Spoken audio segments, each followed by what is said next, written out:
let's start off with Love Bites. Now, why are we talking about Love Bites? Well, Love Bites is actually one of my favorite bands. One of my favorite bands. And the reason why we're talking about them is because I saw this post on Reddit and it really got me thinking. Now, we talked about this subject before, the topic of Miho leaving Love Bites and why. We covered that the moment it happened. And we covered that by reading why Miho left as her own account. This would actually be a good time to get that. So, yes, Miho had left Love Bites. It is old news. We all know it. If you're a Love Bites fan, you know it.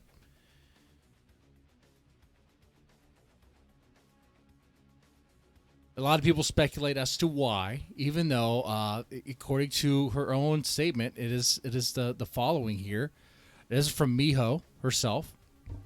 And she says, "To all my loving and supporting fans, it was really hard to make this decision, but I have to announce my departure from Love Bites as of August 17th, 2021. Given the current state of the world, it has made it difficult for me to give my goodbyes in person. So I really apologize for those who are shocked by this sudden announcement. Over the past couple of years, I have been self-reflecting and reconsidering how I can be myself as a musician. When I look back, this period gave me an opportunity to broaden my perspective in both my professional and personal life.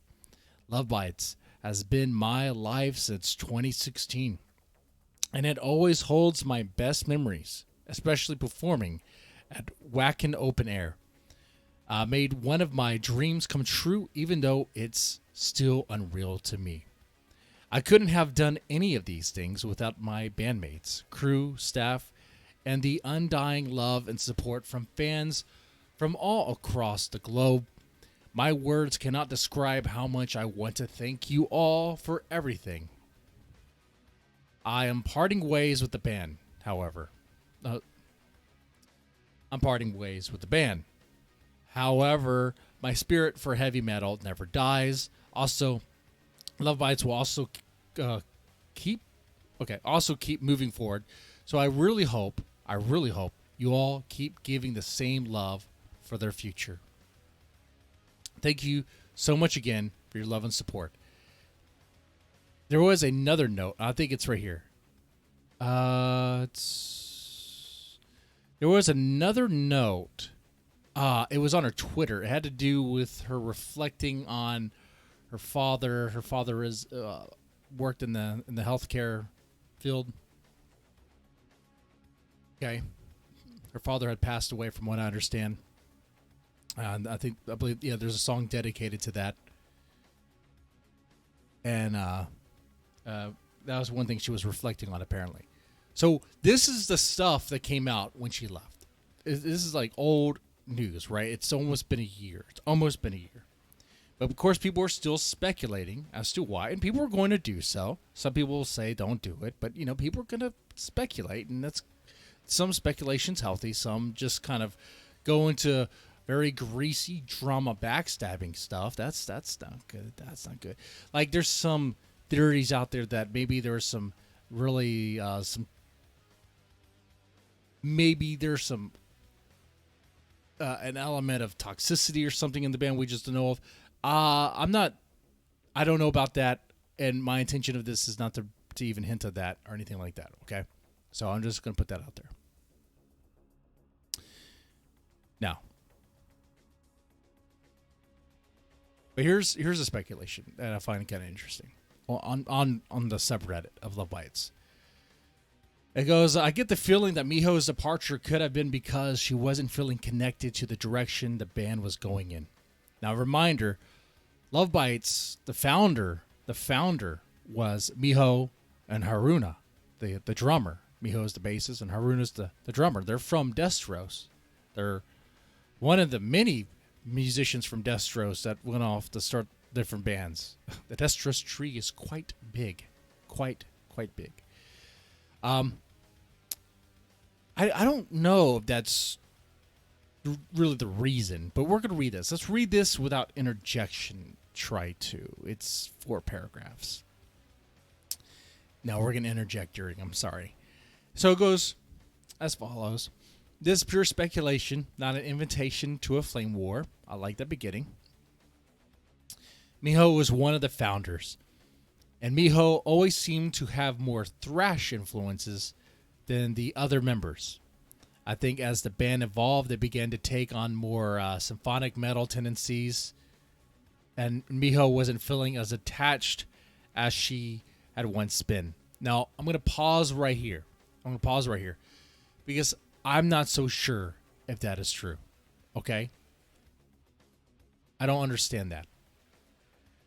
Do you guys agree with that? Do y'all agree with that? Do y'all feel that Love Bites has been going away from thrash? I mean, more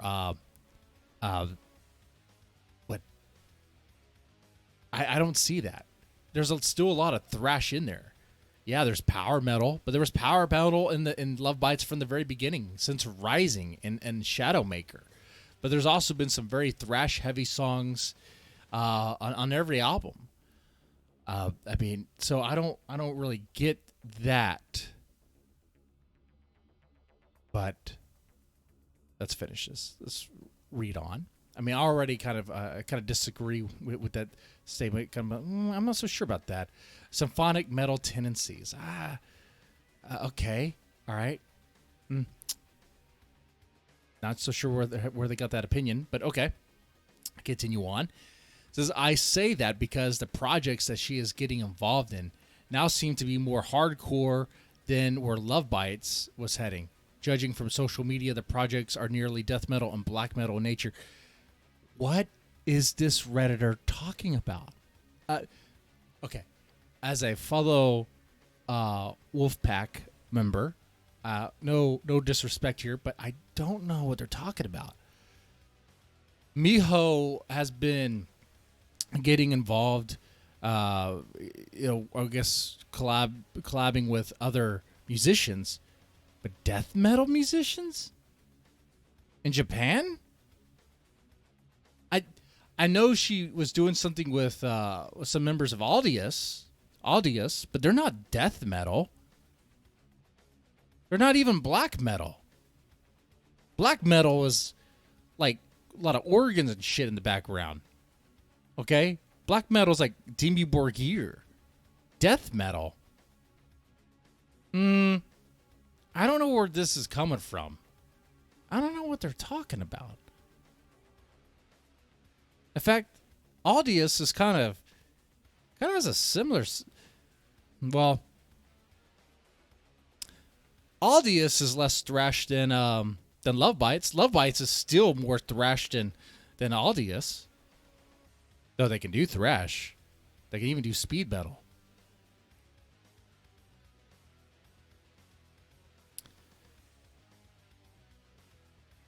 All right, let's read on here. Let's see. Maybe less polished and commercial than Love Bites material. I don't know. I haven't really heard any of the new Miho stuff, but to me right now that kind of sounds okay. And continues on. Neither direction is superior to the other. I'm not speculating because one is better than the other, but I was curious what a founding member of a band that was still on an upward trajectory would decide to leave that band. Well, she gave a statement, an official statement.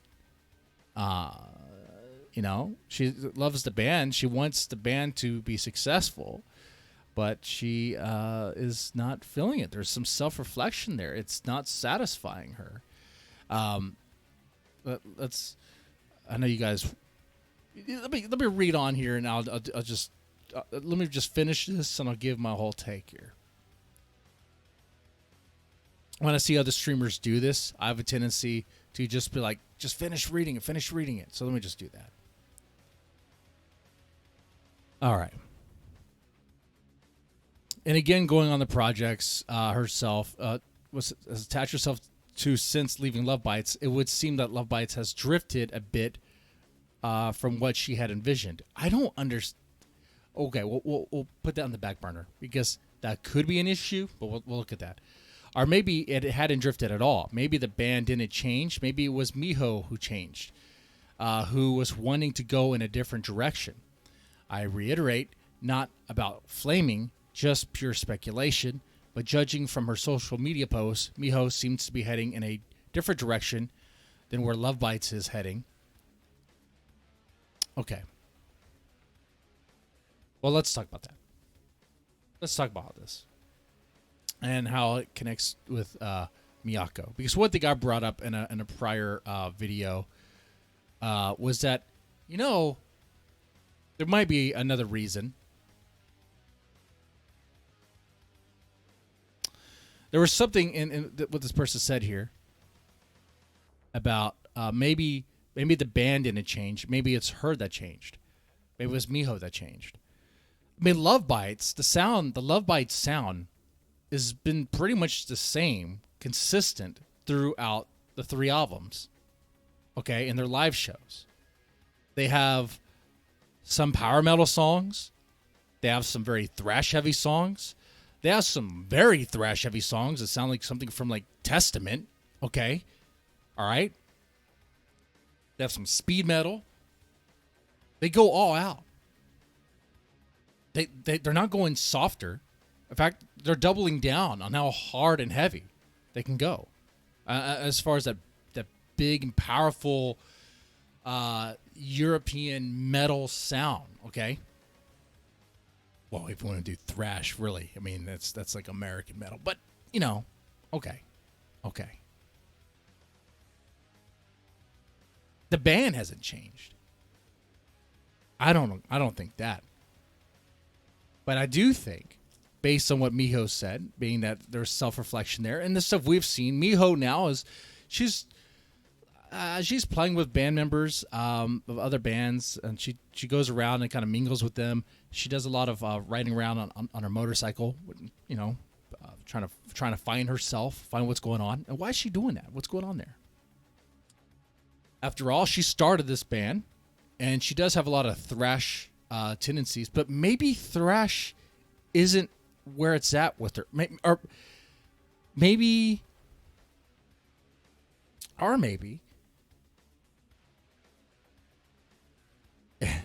and this is where some people might be like, "What are you doing, Mr. Deadman? Don't be causing a shit show or throwing shit around, a flame war. I'm not looking for that. I'm just gonna put it out there. Maybe she was not in control, and she wanted to be, but she couldn't be. She started the band with Haruna. The bass and the drummer started the band. They got Midori and they got Asami. Miyako didn't come until later. But of course, you listen to all the albums, Miyako's all over the place. All over the place. See, when they initially started, Miyako wasn't even an established member. She was hired support. She was a support member. But even as a supportive role, she was everywhere on the first album.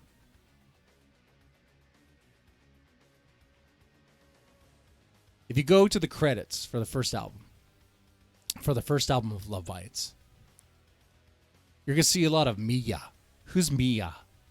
Miya's credited for The Awakening, Warning Shot, Shadowmaker, Scream for Me, Liar. Who's Miya? Miya is Miyako. So even as a supportive member, she was very much involved. And there are interviews with Miyako where she describes the way she presents and talks about the band, about Love Bites, is as if it's her band. As if it's her band. We talked about this.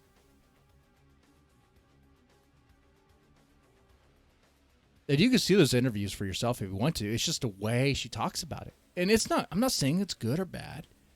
She was definitely very involved from the very beginning. You could see it for yourself. She's credited for a lot of songs, even on the first album, right? You can't, I mean, that's a fact there. And she was such a great asset to the band. She went from supportive member to an established member. And then in the second album, it's no longer about Miya. Now it's Miyako. And I mean, we're talking about songs. What songs? Addicted, Savior, Rising, Empty Daydream, Mastermind, Rise Today, I believe, Destinies, Align, Deliverance, Set the World on Fire, Swan Song.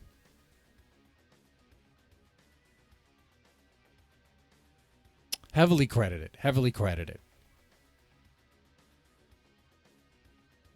Now, if you look at the photos and all that, it seems like everything's cool between Miyako and Miho. It seems like maybe there's not an issue. This particular photo, though, that I put up here that I found on Miyako's Twitter account, it's kind of interesting. They both look hardened and cool and like stoic, kind of cold, but like yeah, they're gonna do some freaking metal. They're gonna do some power metal, some thrash heavy power metal. But Miyako put this on her Twitter account. Miyako respects Miho. Miho must have respected Miyako for the 3 albums that they did together.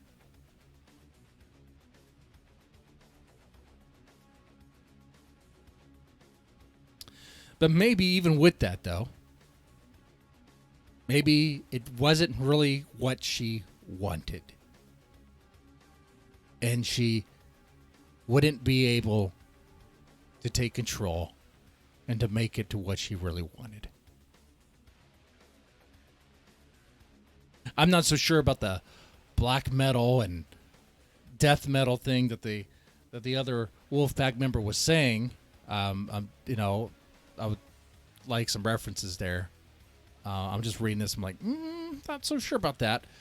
But I do agree that, yeah, Miho definitely seems that she was not satisfied with where the band was going. And why is that? Maybe the sound? Okay, probably, maybe. Was it that it was being recognized worldwide, especially in Europe, and the tours were going to be bigger, more massive? Maybe Miho is more comfortable just playing in small venues. But I'm not so sure. I mean, she was pretty active on the tour. Or maybe it was the combination of that and with the whole COVID pandemic.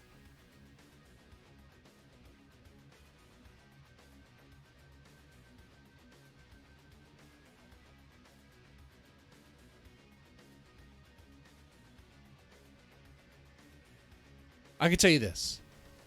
I don't think there was any sort of bullying or mean drama or anything between Miyako and Miho. I think they were very professional. I think they were very creative minds.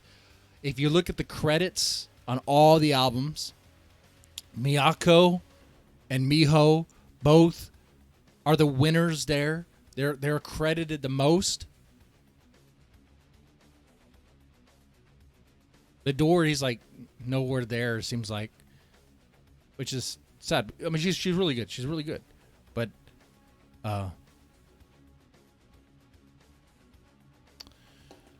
let's see. But yeah, I mean, it is what it is, I suppose. I'll say this: it looks like kind of towards the end, like later on in the later albums, that you'll find that Miho gets less credits and Miyako gets more. Maybe that could be a hint of some sort of issue there, a disagreement of maybe some creative differences. And but they toured with those songs, they played those songs. But I suppose Just different ways. Anyway, that's the Love Bites stuff there.